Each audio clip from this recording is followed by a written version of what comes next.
आज के कार्यक्रम में आपका स्वागत। आज हम फिर लेखक और इंटरनेट युग का लेखक, इंटरनेट युग में लेखक की अवस्था, इस पहलू पर बात करेंगे। ये जो पिछला एपिसोड हमने किया था ये उसी के सिलसिले में है। पहले ये था कि जब तक ये इंटरनेट हमारे जीवन में दाखिल नहीं हुआ था उसके पहले तक स्थिति ये थी कि लेखकों के अंदर सांगठनिक मर्यादा, सांगठनिक अनुशासन, ये तमाम चीजें थी। संगठन बड़ा होता था। लेकिन इंटरनेट के आने के बाद में जो एक बहुत महत्वपूर्ण पैराडाइम शिफ्ट है वो ये कि अब संगठन से व्यक्ति बड़ा हो गया है। ज्यादातर लोग इसे समझने के लिए तैयार नहीं है। पहले संगठन की शक्ति बड़ी होती थी, अब व्यक्ति बड़ा हो गया और अब व्यक्ति की सत्ता और महत्ता और उसकी निजता का दायरा और ज्यादा व्यापक बन गया है। तो अब व्यक्ति के जो दायित्व है, भूमिका है, एक्सप्रेशन है, वो बहुत ही स्पॉन्टेनियसली सामने आते हैं। इसने क्या किया कि जो इंटरनेट आने के बाद में जो सबसे बड़ी चीज घटी उसने ऑर्गेनाइजेशन, राजनीतिक दल और ये जो पिछले 70-75 साल में जो ऑर्गेनाइजेशन का ढांचा हमारे बीच में खड़ा हुआ, इस सबको उसने एकदम इररिलेवेंट बना दिया।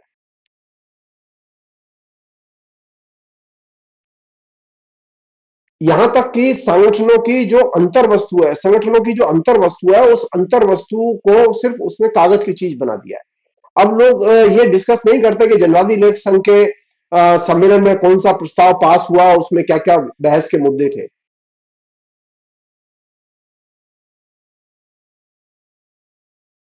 अब ये बहस के केंद्र में नहीं है कि किसी सम्मेलन में किसी लेखक ने किस तरह का बयान दिया, भाषण दिया, उसमें क्या इश्यूज उठाए गए, यह बहस में नहीं है। अब वो खाली दस्तावेज की चीज है। आप ये भी कह सकते हैं कि संगठन का एक तरह से इसने विलोम रच के रख दिया है और इसने हर चीज को, पहले क्या था कि संगठन ले जाएगा तो आपकी बात जाएगी, आज ये स्थिति नहीं है। आज हर चीज बहुत तेज गति से कम्युनिकेट करती है और ये बहुत बड़ा पैराडाइम शिफ्ट है। हम ये भी कह सकते हैं कि इंटरनेट ने जो सांगठनिक संरचनाएं थी उनको एकदम नपुंसक बना दिया है और खासतौर पुरानी किस्म की संगठन की संरचना, इंटरनेट की संगति में जो संगठनिक संरचनाएं तैयार हुई है वे तो पावरफुल है, लेकिन जो प्रिंट युग के संदर्भ में सांगठनिक संरचनाएं काम करती रही हैं, इसमें जनवादी लेख संघ की सांगठनिक संरचना भी शामिल है, प्रगतिशील लेखक संघ की सांगठनिक संरचना भी शामिल है और दूसरे संगठनों की संरचनाएं भी शामिल है। तो वे जो संरचनाएं अभी तक इंटरनेट की संगति में अपने संगठन का निर्माण नहीं कर पाई हैं, वे इरेलेवेंट होने के लिए या अप्रासंगिक होने के लिए आवश्यक है, या फिर वो प्रभावहीन है या फिर वो भ्रष्ट हो जाती है। और यही वजह है कि अब लेखक से बड़ा कोई और नहीं है, संगठन तो नहीं है। आज लेखक के पास में व्यक्तिगत पहलकदमी के जरिए प्रचार प्रसार के अवसर सबसे ज्यादा हैं। लेखन और उसका पब्लिकेशन, उसका प्रचार आज सबसे सस्ता, सरल और कम खर्चीला है।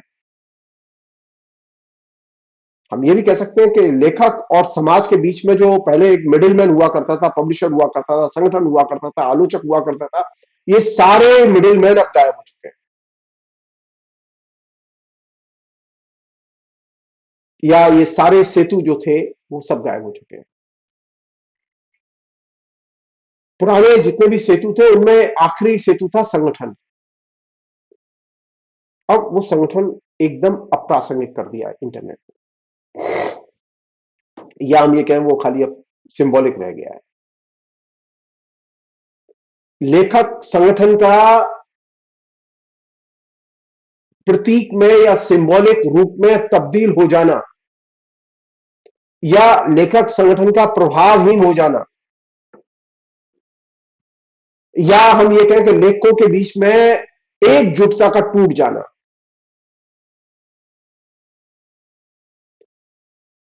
इसका परिणाम यह भी निकला है कि लेखक अब जोखिम उठाने से डरने लगे, उससे कतराने लगे हैं। और ये एक बहुत ही कॉमन फीचर है जो कि देखा गया है, वो ये कि लेखक संगठन अमानवीय होते हैं, ये फीलिंग बहुत ज्यादा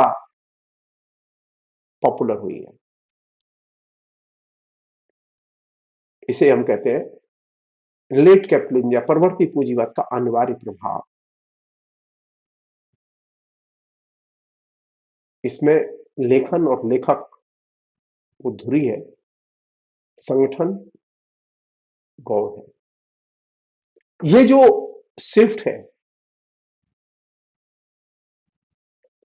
ये शिफ्ट समझने की जरूरत है। मसलन दो एक प्रश्न ने जो इस पूरे प्रसंग में उठे हैं, वो ये कि पहले आप जो भी लिखते थे वो सब छापे की मशीन के जरिए आता था।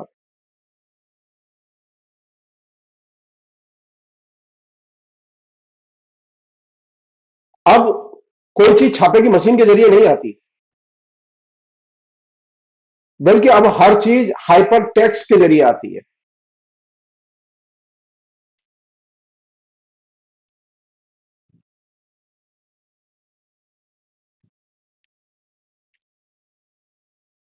और हाइपर टेक्स्ट ने जो सबसे बड़ी दुर्घटना हमारे जीवन में की, हाइपर टेक्स्ट जिसमें हम लोग कंप्यूटर में लिखते हैं, आप जिसमें कि आप मोबाइल में लिखते हैं, आप कोई भी चीज अब जो भी लिखा पढ़ी छपने प्रकाशन की जो भी चीज है वो अब हाइपर टेक्स्ट के जरिए है।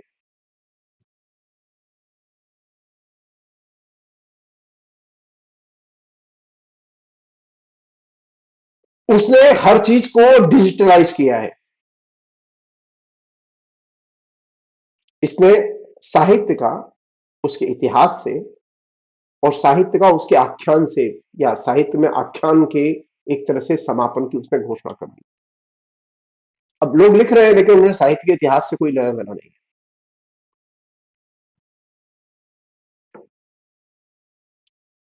साहित्य के प्रश्न उठ रहे हैं लेकिन वो इतिहास के, साहित्य के इतिहास के संदर्भ में उनकी बात, उनके ऊपर बातें नहीं हो रही।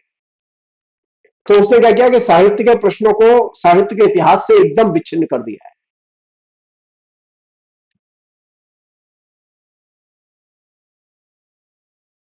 और ये विच्छिन्नता जहां ये विमर्श के केंद्र में आई है, वहीं उसने एक नई चीज पैदा की है, वो ये कि रचनाओं में यथार्थ गायब हो गया है।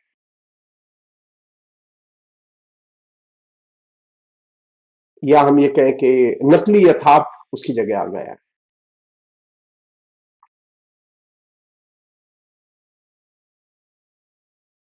तो अब लेखक लिख तो रहे हैं लेकिन उनकी मेमोरी में कोई चीज शामिल नहीं होती, कोई चीज दाखिल नहीं होती। हम लोग लिख रहे हैं लेकिन हमारी मेमोरी में कोई चीज स्मृति में हम संरक्षित संचित नहीं कर पाते। मतलब आप किसी से बात कीजिए 2002 के गुजरात के दंगों को लेकर, आपको जान के आश्चर्य होगा कि लोग नहीं जानते कि 2002 के गुजरात के दंगों में क्या क्या हुआ था, सब भूल चुके हैं। तो इस पूरे के पूरे इंटरनेट के युग के आने के बाद में जो सबसे बड़ी तबाही मची है वो आपके स्मृति में मची है।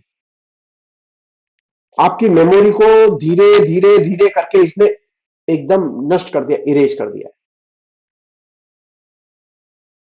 अब भूल गए कि भारत विभाजन में क्या हुआ था।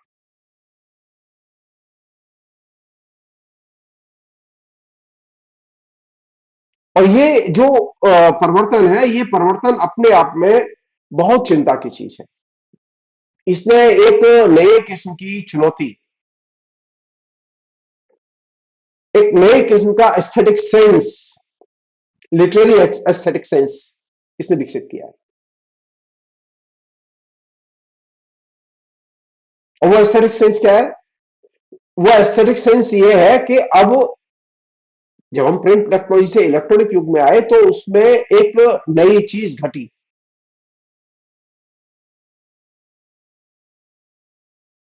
पहले था कि लेखक किसके लिए लिखता है, तो लेखक के पास में एक तर्क था कि वो जनता के लिए लिखता है, वो कमिटेड है, वगैरह वगैरह। अब जो ही वो इलेक्ट्रॉनिक युग में दाखिल होता है, एक नए पैराडाइम की शुरुआत होती है, और वो शुरुआत ये है कि अब वो रचना रचने के बाद उस रचना का क्या होगा वो नहीं जानता। वो विलोम तैयार करेगी, वो किस दिशा में जाएगी, लेखक नहीं जानता। और जाहिर है उसका जो बुनियादी लक्ष्य है वो व्यवसायीकरण है।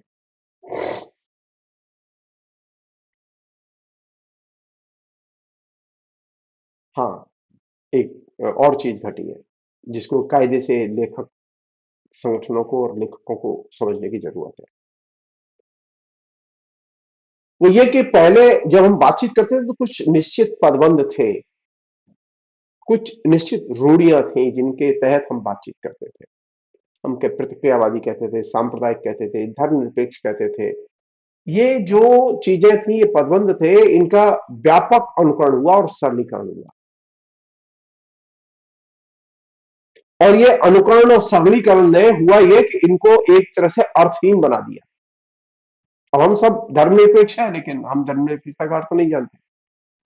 हम सब राम के भक्त बीजेपी के साथ है, आरएसएस के साथ है, लेकिन आरएसएस का मीनिंग नहीं जानते। तो अब हर चीज वो प्रतीक मात्र या कथन मात्र होकर रह गई, या प्रतीक और कथन के रूप में रूढ़ी की तरह वो प्रचलन में रह गई है।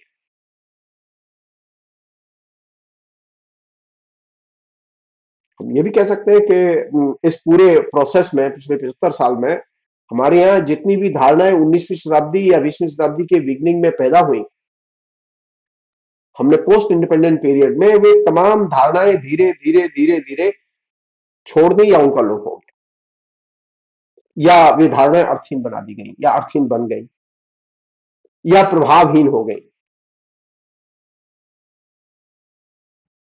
क्यों? क्योंकि जो ही आप रूढ़ी की तरह सरलीकृत ढंग से धारणाओं का इस्तेमाल करेंगे तो एक स्टेज के बाद में भी अपना अर्थ खो देती है। इसी संदर्भ में समाजवाद ने शब्द ने अपना अर्थ खो दिया, धर्मनिरपेक्षता ने अपना अर्थ खो दिया, सांप्रदायिकता ने भी अपना अर्थ खो दिया, और वे अब सीधे सीधे एक रेडीमेड मास कल्चर का हिस्सा है। वे रेडीमेड एक तरह से क्लीचे या रूढ़ी का हिस्सा है। और अब जो सबसे बड़ी चीज, पहले क्या था, लिख के सुख मिलता था, अब वो लिख के सुख नहीं मिलता, बल्कि सत्ता से जुड़ के सुख मिलता है। ये एक नया सुख है।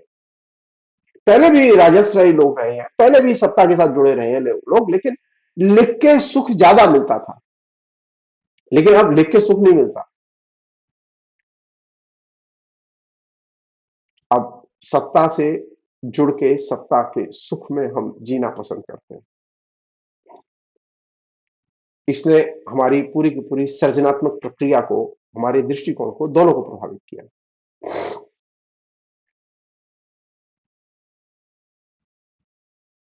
एक अन्य चीज है वो जो कि इस बीच में डेवलप हुई है, वो ये कि जो लेखक संगठन है और उनकी जो ऑडियंस है, वो एक तरह से वैसी ऑडियंस है जैसे दरबार में होती थी। राजा और उसकी ऑडियंस फिक्स थी। जो जनवादी है वो जनवादियों की सुनता है, जो धर्मनिरपेक्ष है वो धर्मनिरपेक्ष लोगों की सुनता है, जो सांप्रदायिक है वो सांप्रदायिक लोगों की सुनता है। ये जो ऑडियंस का जो एक तरह से वर्गीकरण है, वक्ता और श्रोता का जो वर्गीकरण है, ये एक टिपिकल रीतिवाद है।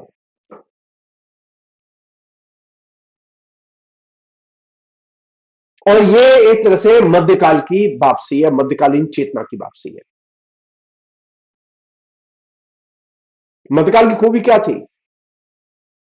मध्यकाल की बहुत महत्वपूर्ण अनेक चीजें थी, उनमें से एक केंद्रीय विशेषता यह थी कि जो कहा जाए उसे मानो। और ये प्रवृत्ति इस बीच में और ज्यादा बढ़ी बढ़ी है। अब बीजेपी के आने के बाद में, नरेंद्र मोदी के सत्ता में आने के बाद में, तो ये एक तरह से व्हाट्सएप यूनिवर्सिटी के जरिए इसने एक बहुत ही आम फैम रूप ले लिया है। लोग आंख बंद करके जो मोदी कहते हैं, जो व्हाट्सएप से उनके मैसेज आते हैं, उनके मीडिया गैंग के मैसेज आते हैं, उसे आंख बंद करके मानते हैं। तो ये मध्यकालीन मानसिकता थी और प्रवृत्ति थी, ये वैचारिक रूप था कि जो कहा जाए उसे मानो। पहले ये लेखक संगठनों में भी ये प्रवृत्ति थी कि जो कहा जाता था लेखक उसको मानते थे। लेकिन एक तबका वो इस मानसिकता से मुक्त भी हुआ, वो इस रूढ़िबद्धता से निकला भी। लेकिन ये रूढ़ी है, ये साहित्य में भी है, ये राजनीति में भी है।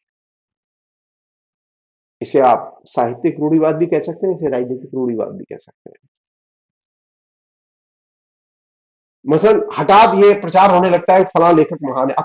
आप कल तक नहीं जानते थे वो महान है, और फिर धीरे धीरे धीरे हमारे जहन में उतार दिया जाता है कि वो महान है। हम नहीं जानते थे, नरेंद्र मोदी के प्रधानमंत्री होने के पहले तक हम नहीं जानते थे कि नरेंद्र मोदी महान है। लेकिन अब हमारे जहन में उतार दिया नरेंद्र मोदी महान है, तो हम मानने लगे नरेंद्र मोदी महान है। वास्तविकता यह है कि नरेंद्र मोदी महान नहीं है, क्योंकि ये जो प्रचार है, ये एक तरह से प्रायोजित प्रचार है। जब किसी लेखक के बारे में कहा जाता है कि वो लेखक है, वो महान लेखक है, और वो बात उस आपके जेहन में जब उतार दी जाती है, तो ये एक तरह से प्रायोजित प्रचार है।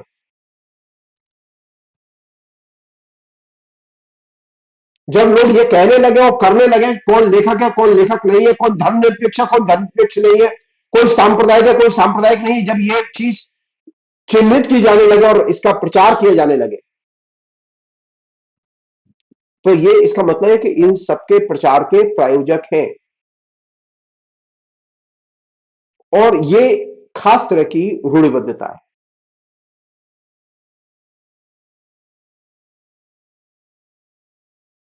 एक अन्य चीज है जो कि बहुत ही सीरियस चीज है, जिस पर के मैं आपका ध्यान खींचना चाहता हूं। ये सच है कि जनवादी लेख संघ बहुत अच्छा संगठन है, और जनवादी लेख संघ में तुलनात्मक तौर पर ज्यादा डेमोक्रेटिक एटमॉस्फेयर है, ये बात सच है। लेकिन उससे भी बड़ा सच ये है कि जनवादी लेखक संघ को में लोकतांत्रिक कार्य प्रणाली का अभाव है, या प्रगतिशील लेखक संघ में लोकतांत्रिक कार्य प्रणाली का अभाव। मैं उदाहरण नहीं देना चाहता।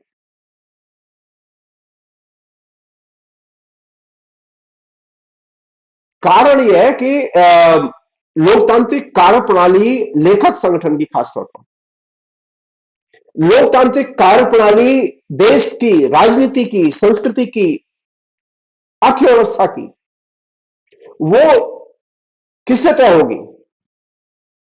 एक तो उसके तरीके हैं काम करने के, डेमोक्रेटिक तरीके, एक तो वो है।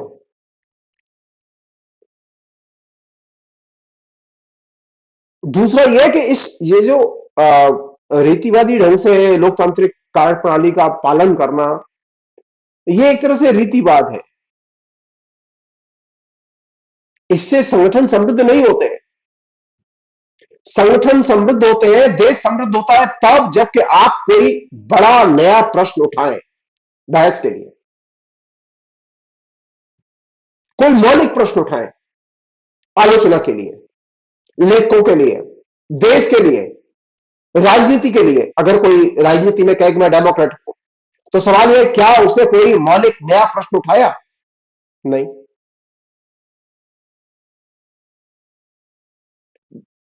जनतंत्र समृद्ध होता है तब जब आप मौलिक नया प्रश्न उठाते हैं और उसे जनता के बीच में ले जाते हैं, उस पर बहस करते हैं।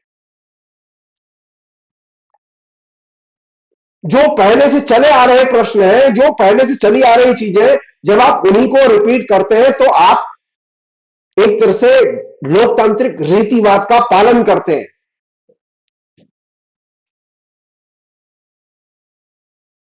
और यही वजह है कि लेखक संगठनों में मौलिक प्रश्न साहित्य के नहीं उठाए गए, उन पर बहस नहीं हुई। देश में मौलिक प्रश्न नहीं उठाए गए, उन पर बहस नहीं हुई और डेमोक्रेसी पंक्चर हो गई।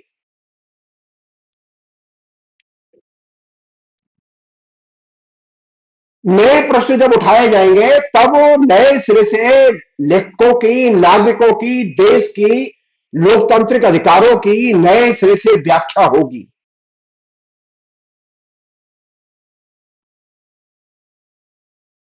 लेकिन यहां तो ये अवसर ही नहीं मिल रहा है।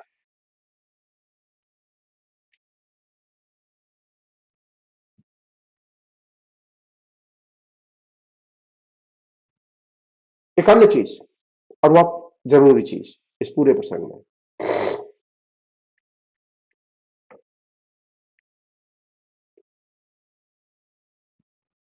अगर मुझे सचमुच में सेक्युलरिज्म चाहिए तो मुझे सेक्युलरिज्म के नए प्रश्न उठाने होंगे। मुझे डेमोक्रेसी चाहिए तो डेमोक्रेसी के नए प्रश्न उठाने होंगे। मुझे उसे पुराने तरीके से परिभाषित करके प्रचारित करना बंद करना होगा।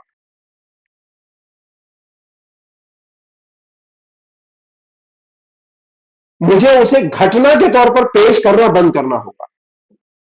अब हमारे यहां क्या है कि हर चीज इवेंट है, हर चीज घटना है।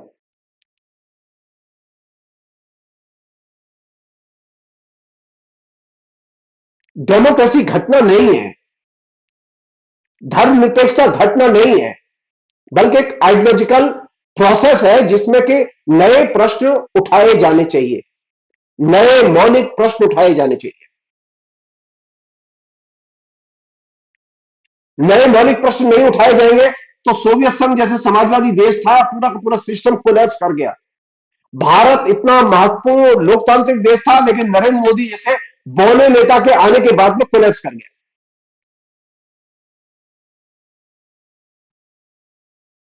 सोवियत संघ में आज मार्क्सवाद और समाजवाद को पानी देने वाला कोई नहीं है। सबसे ज्यादा इरेलीवेंट शब्द है सोवियत संघ में आज ये। यही स्थिति भारत में कर दी है कि भारत में लोकतंत्र से, धर्मनिरपेक्षता से जनता नफरत करती है, क्योंकि यहां बीजेपी ने, आरएसएस ने इनको एकदम अप्रासंगिक बना दिया, अर्थहीन बना दिया है।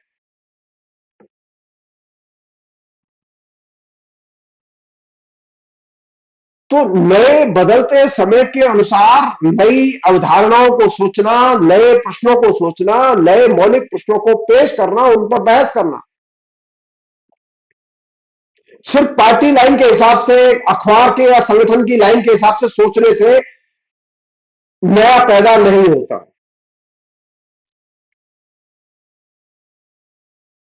परिवर्तन की प्रक्रिया, जैसा कि कार्ल मार्क्स कहते थे, सामाजिक परिवर्तन के नियम व्यक्ति की चेतना से स्वतंत्र ऑपरेट करते हैं। उन्हें हमें बार बार जानने की और समझने की कोशिश करनी चाहिए, और वे तब ज्यादा समझ में आते हैं जब आप नए प्रश्न उठाते हैं और नए विचारों का जोखिम उठाते हैं। अब आप कल्पना कीजिए, बंगाल में 34 साल तक लेफ्ट फ्रंट शासन में रहा। आज स्थिति है कि लेफ्ट फ्रंट के उम्मीदवारों की हर जगह जमानत जब्त हो जाती है। कितनी भयानक स्थिति है, कोई सोच सकता है ये? कोई सोच सकता है कि उत्तर प्रदेश में कांग्रेस लंबे समय तक शासन में रही, अब कांग्रेस के लोगों की यहां जमानतें नहीं बच पाती?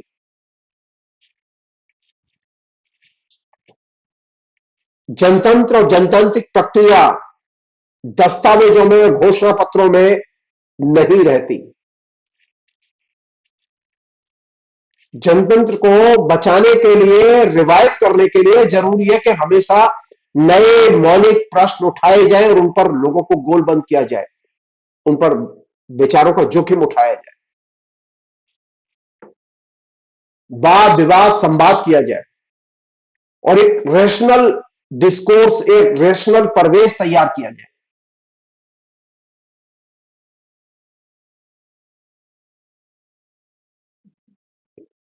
हर चीज को, हर व्यक्ति को विचारधारा के साथ नत्थी करके देखने की कोशिश से बचना चाहिए। ये देखना चाहिए कि नए प्रश्न पर उस व्यक्ति का नजरिया क्या है। एक अन्य चीज, आखिरी चीज फिलहाल के संदर्भ में, वो ये कि पार्टीजन तरीके से डेमोक्रेसी में काम नहीं हो सकता। जो पार्टीजन तरीके से काम करेगा वो आउट होने के लिए अवशक्त है।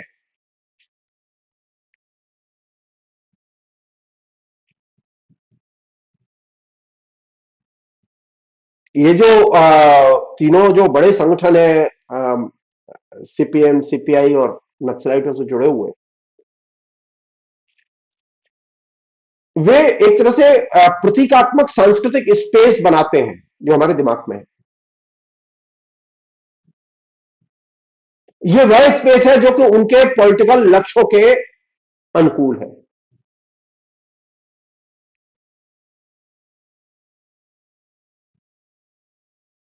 कायदे से इसके दायरे के बाहर जाना चाहिए।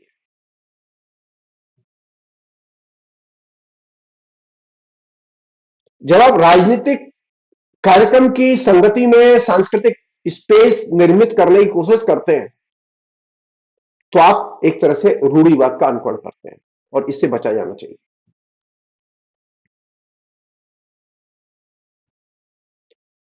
चूंकि आपने राजनीति को केंद्र में रखे सांस्कृतिक स्पेस के निर्माण की कोशिश की है, तो इससे क्या है कि ये एक तरह से पावर सेंट्रिक सांस्कृतिक स्पेस है, और ये पावर सेंट्रिक सांस्कृतिक स्पेस अपने आप में बहुलतावाद का निषेध करता है।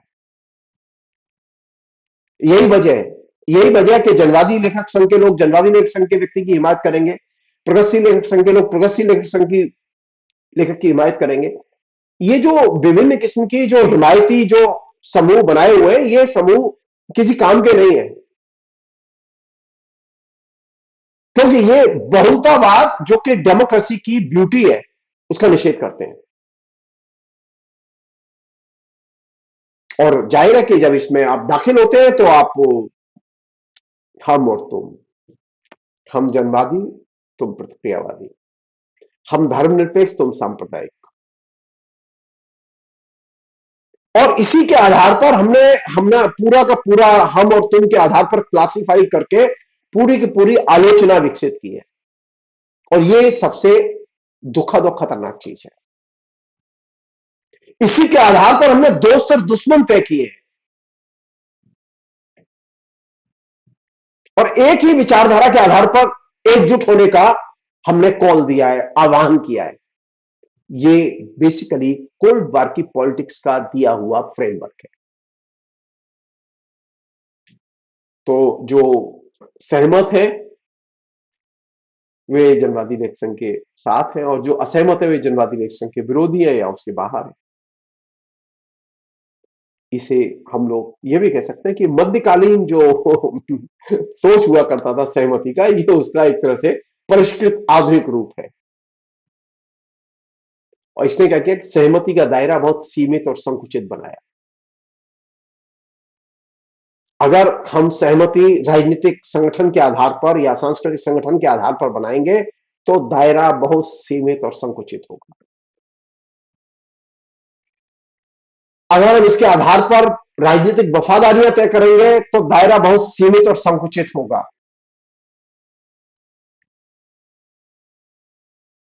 क्योंकि लेखक की या लेखन की जो प्रतिबद्धता है वो संगठन के प्रति कम, जनता के प्रति ज्यादा है, और जनता वैविध्यपूर्ण है।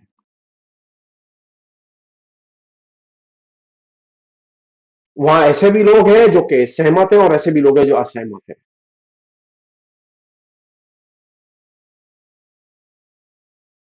तो हम ये कहें कि हम जो सहमत है वही हमारा पढ़े, और जो असहमत है वो न पढ़े। हम असहमत लोगों के पास नहीं जाएंगे। मैं अपने एक अनुभव बता रहा हूं आपको, बहुत ही दिलचस्प अनुभव, और यहां से बात खत्म करूंगा। मैंने नंदीग्राम पे किताब लिखी, और वो जब किताब लिखी तो दिल्ली में एक सीपीएम के टॉप लीडर ने मुझसे वो किताब मांगी, जो टीचर फ्रंट का नेता था, कि हमें वो किताब दो पढ़ने के लिए। मैंने वो किताब दी, उन्होंने किताब पढ़ी, और पढ़ने के बाद बोले कि मैं किताब वापस देना चाहता हूँ। मैंने कहा कि नहीं, वो मैंने तो आपको दे दी, आप रखिए अपने पास। बोले नहीं, मैं इस किताब को घर में नहीं रखूंगा। अच्छा बताइए, 2007-8 में वो किताब आई, 8 में वो किताब आई, और मैं तब तक सीपीएम छोड़ चुका था। अब मैं सीपीएम में नहीं था, उसमें सीपीएम की आलोचना भी थी। वे उस किताब को घर में नहीं रख सकते थे। ये जो माइंड सेट है, ये मध्यकालीन माइंड सेट।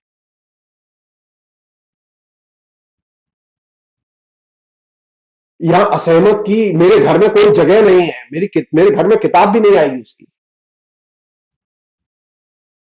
इसने सीमित और संकुचित दायरा तैयार किया। हम और तुम के आधार पर जो हमने डिवीजन किया, तो हमने नैतिक और अनैतिकता भी फैसला कर लिया इस पर। कौन श्रेष्ठ है कौन श्रेष्ठ नहीं है, यह भी फैसला कर लिया। आए दिन हमारे फेसबुक में ऐसे प्रगतिशील लोग हैं जो आए दिन जूझते रहते हैं इसी बात को लेकर। वे अपनी राजनीतिक करेक्टनेस, नैतिक श्रेष्ठता, इन सब पर खूब जोर देते हैं, और जो कि एकदम बकवास चीज है।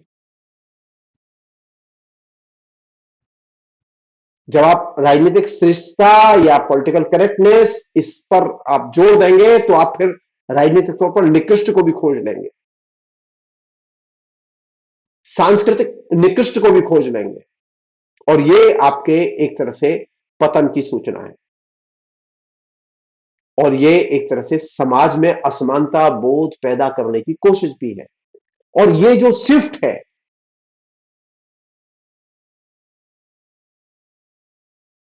इस शिफ्ट को समझने की जरूरत है। ज्यादातर जो लेखक संगठन है, वे लेखक संगठन वफादारी पर टिके हुए हैं। उनके सांस्कृतिक लक्ष्य केंद्र में नहीं है, वफादारी केंद्र में है। और ये एक चिंता की चीज है। मैं बहुत साफ तौर पर कहना चाहता हूं, वफादारी, वो पॉलिटिकल वफादारी हो चाहे वो सांस्कृतिक वफादारी हो, ये खतरनाक चीज है। नरेंद्र मोदी को भी वफादार चाहिए और आपको भी वफादार चाहिए, तो आप में नरेंद्र मोदी में बुनियादी तौर पर फर्क क्या है?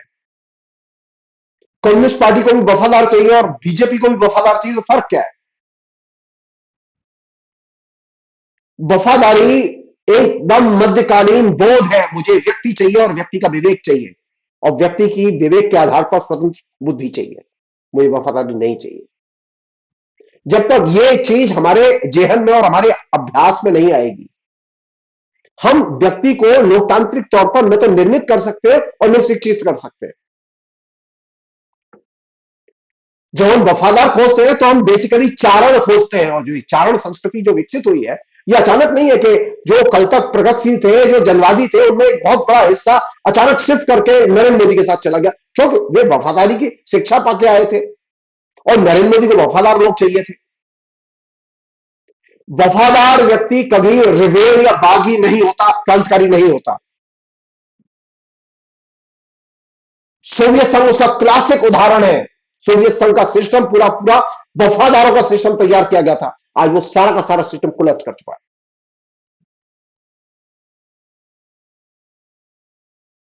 वफादार का मतलब है चारण तैयार करना, सामान्य भाषा में कहते चमचे तैयार करना। जो वफादार होता है, उसके पास में आलोचनात्मक विवेक और आलोचनात्मक नजरिया नहीं होता। मुझे ऐसा व्यक्ति चाहिए जिसके पास में आलोचनात्मक विवेक हो, आलोचनात्मक नजरिया हो,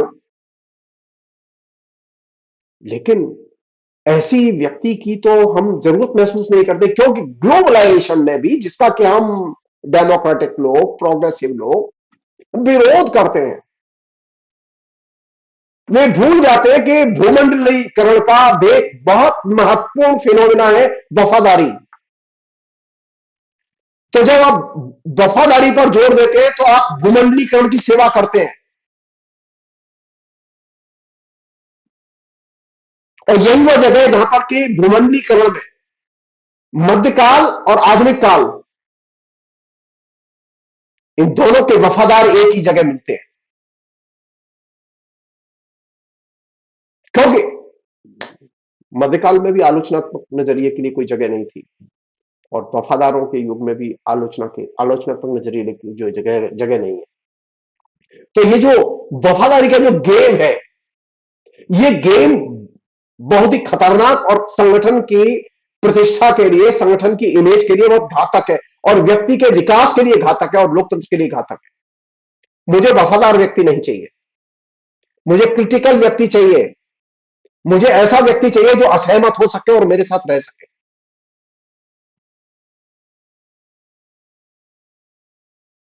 और यही वजह है कि हमारे यहां लेखक संगठनों के इर्द गिर्द जो लेखक है, वो लेखक कम है, वफादार लेखक ज्यादा है, और उनमें बागी भाव का या रिवेल टेंडेंसी का अभाव है। और ये एक सामान्य चीज है कि वे जो चित्रण करते हैं वो आपको रिवेल नहीं बनाता, आपको बागी नहीं बनाता। आप, यही वजह है कि आप सत्य खुलकर बोल नहीं पाते, क्योंकि आपको हमेशा वफादार के नाते अदृश्य भय हमेशा सताता रहता है, आप डरे रहते हैं। तो मुझे जनवादी लेखक ऐसा चाहिए जो वफादार ना हो, क्रिटिकल हो, आलोचनात्मक विवेक हो उसके पास।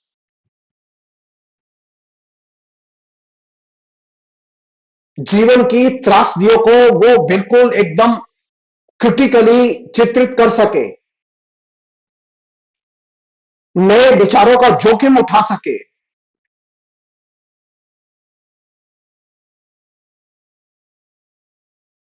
वो त्रासदियों को लिखने से डरे नहीं।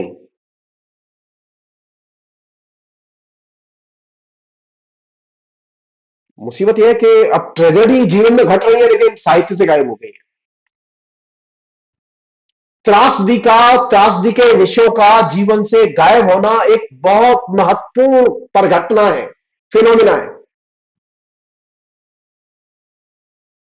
जो कि एक सिरे से व्यापक स्तर पर प्रगतिशील जनवादी लेखकों के हाथ से छूट चुका है। अब त्रासदी हमारे लेखक को उद्वेलित नहीं करती,